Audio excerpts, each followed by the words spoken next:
The clock radio glimmered faintly in the corner, its digital numbers cutting through the thick darkness of our bedroom. 1:27 a.m.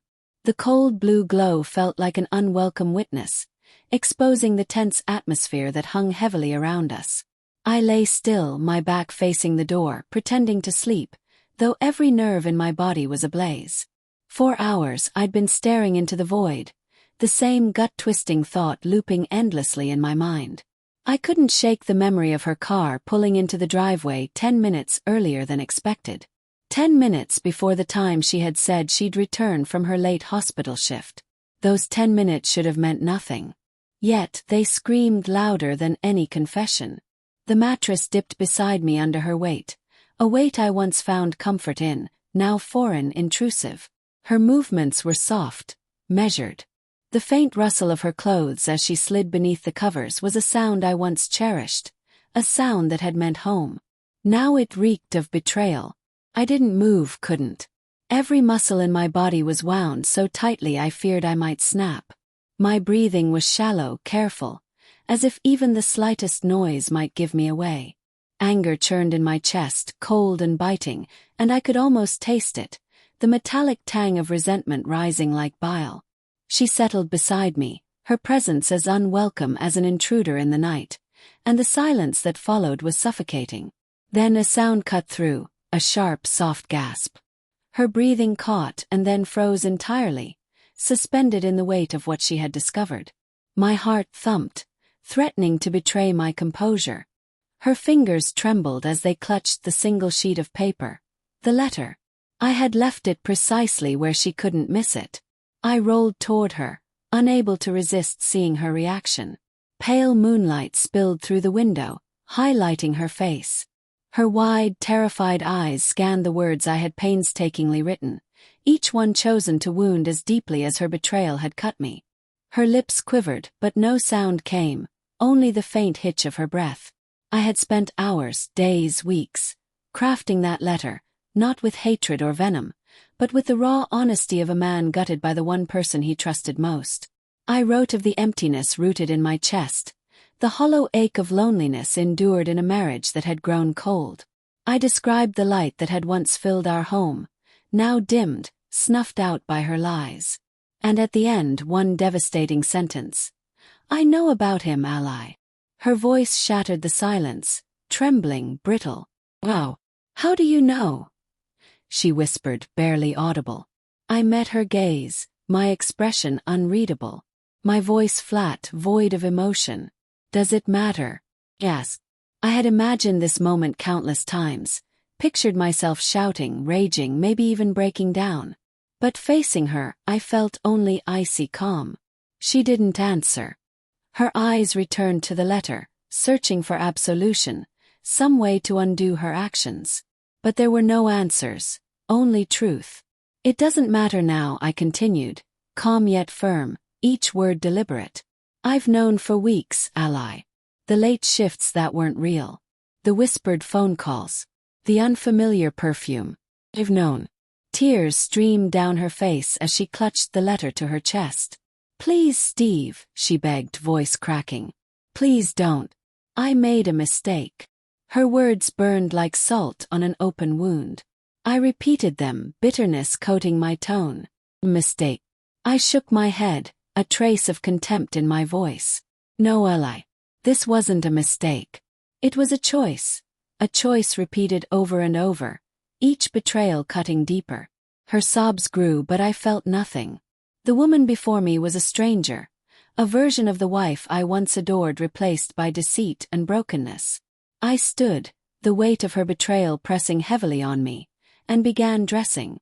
Silence thickened between us, heavy with words that would never be spoken. She watched, tear-streaked face a portrait of desperation. Where are you going? She finally asked, voice trembling. I paused, tied my shoes, and looked back, expression unmoved. To pay a visit to someone, I replied, vague yet resolute. I said no more. The drive blurred, turns and stops lost to the storm inside me. Each mile felt like a dagger twisting deeper. Passing cars were cruel reminders of the happiness stolen from me. By the time I reached his house, My hands shook on the wheel, knuckles white with unspent fury. I lingered, staring at the house, rage building like wildfire, consuming everything in its path. The porch light flickered weakly as I stepped into the cool night air, which did nothing to quell the inferno within. After a few sharp knocks, he answered. A smug grin spread across his face, the kind that makes you want to wipe it off by hand. T-shirt and shorts, casual arrogance radiating like a taunt. I recognized the expression from the photos on Ally's phone, the ones that had shattered my world. "Can I help you?" he asked, voice dripping with fake politeness, grin intact.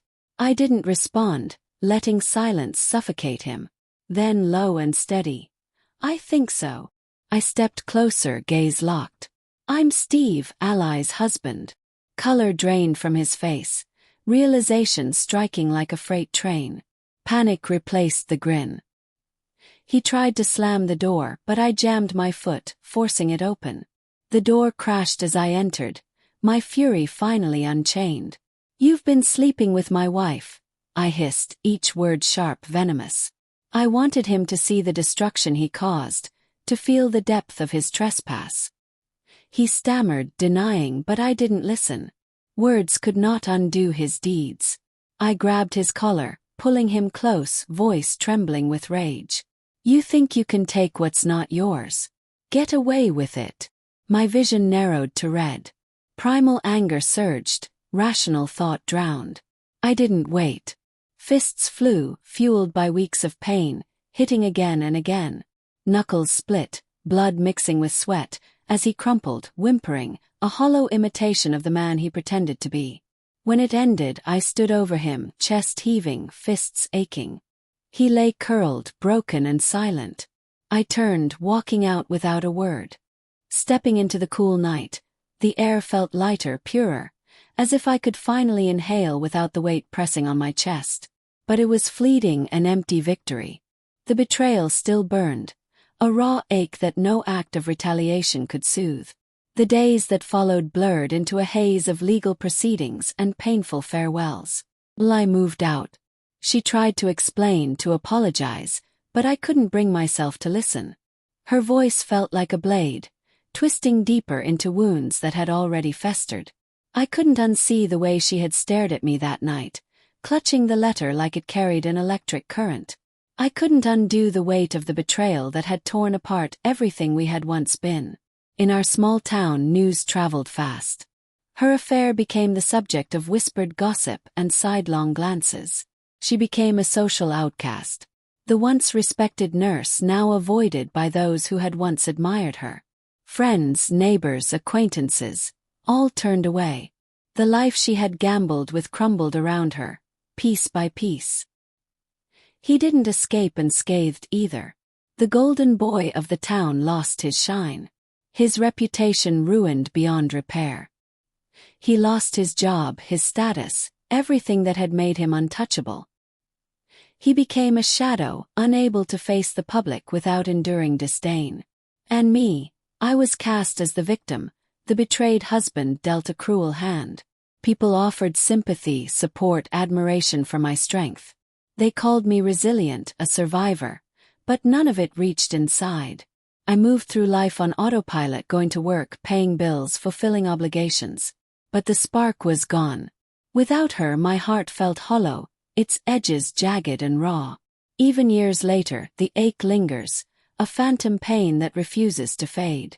Sometimes I catch myself wondering where it all went wrong. When the foundation of our love began to crack. But then I remember the letter, her expression, the sound of her pleading voice. And I remind myself, some things cannot be forgiven.